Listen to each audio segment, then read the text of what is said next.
Hello everyone and welcome to another dandy review. I'm going to be looking at Frictional Games' new game? Soma. Soma is a sci-fi horror game developed by Frictional Games, the guys behind Amnesia, The Dark Descent, you know, shit your pants. Currently available for PC and PS4, that's an exclusive. What's wrong, Microsoft?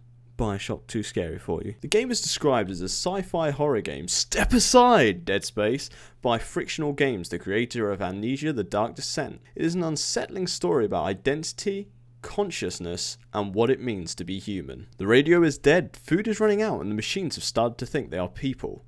Underwater facility Pathos 2, which I can only assume stands for picturesque atmosphere that has obvious security flaws? 2 has suffered an intolerable isolation, and we're going to have to make some tough decisions. What can be done? What makes sense? What is left to fight for? Enter the world of Soma and face horrors buried deep beneath the ocean waves. I mean, let's not kid ourselves here. Have you seen what's already underwater? This has a lot to live up to. Delve through locked terminals and secret documents to uncover the truth behind the chaos. Seek out the last remaining inhabitants and take part in the events that will ultimately shape the fate of the station. But be careful. Danger lurks around every corner. Corrupted humans, twisted creatures, insane robots, and even an inscrutable, omnipresent AI. At this point, I'm fairly convinced this is Terminator underwater. You will need to figure out how to deal with each one of them. Just remember there's no fighting back. Either you outsmart your enemies, or you get ready to run. If this is anything like Amnesia, I wouldn't even bother with that. You're better off locating the nearest cliff and jumping off it. Soma was released on the 24th of this month, September for those of you that are a little late, and starts off as the main protagonist, Simon Jarrett, waking up to a reminder of brain scan. Whoops, good thing we didn't forget about that, Simon. This opening scene acts as a tutorial for people new to this kind of gameplay. The idea is to find some tracer fluid, so Mr. Doctor can see your insides. But you can be sure you'll do about 50 other things before you eventually find the tracer fluid.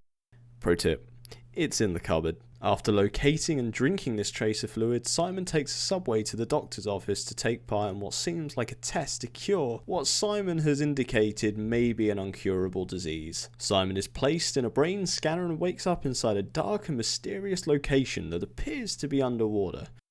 It was at this point Simon realised he fucked up. From my initial playthrough, Soma seemed like an aggressively tense but really immersive game that completely locked me into the story from the get-go. The game edges you into the story perfectly. I was shitting myself moments after escaping the brain scanner. Every mechanic in Soma is introduced pretty well, but some intelligence is required from the person playing. For example, my first ever robot encounter went a little something like this. Oh, well, this is a mighty fine place. Oh, hello there, Mr. Robot. How you doing over there?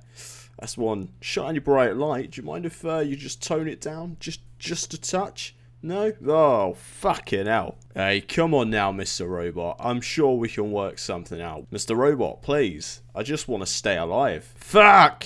Word of advice. Take things slow to start with, as there is a lot of story and backstory hidden throughout the game. And one thing I must credit Frictional Games on is the story and emotion they immediately make you feel for everything.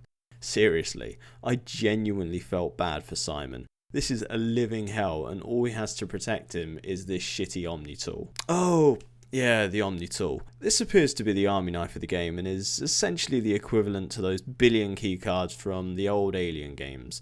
Oh, it also helps you communicate with the robots, or something. I don't fucking know, play the game. The visuals throughout the game are spectacular, and definitely help you immerse yourself from the get-go. Whilst the feeling of terror is certainly not as bad as Amnesia chase scenes, it certainly makes it a lot scarier when you're in the depths of the ocean and moving at a much less natural pace, knowing certain death is moments behind you. You encounter both robots and humans throughout the game, though don't expect much conversation from the humans as they seem a little preoccupied by a small case of death. I don't want to go on too much about the story, as this is where the game really shines, but I would definitely recommend this game to anyone who enjoyed the playstyle and atmosphere that came with the original Amnesia games. The sci-fi theme is definitely something that should be appreciated, as it's quite a jump from the last game Frictional created. The lack of jump scares really gives you the opportunity to explore intricate details throughout this underwater sci-fi world. I feel like it is important that I reiterate just how tense this game can become.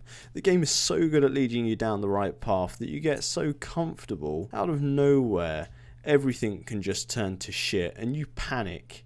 Like, really panic. I was left just shaking by the end of a couple of bits. I would recommend this without a doubt. Well, that's kind of it from me. I've given you everything I feel I need to say about this game. There's a lot more to discover, but I'd be giving a lot away if I did tell you about them. Well, that's it from me, guys. Thanks for watching. My name's Dandy, and this has been my Soma review. If you enjoyed my review and would like to see more, please click subscribe at the bottom of this video, and please share it if you feel like it was worthy of sharing. Hey everyone, it's Dandy here playing Celador Games Rogue Legacy.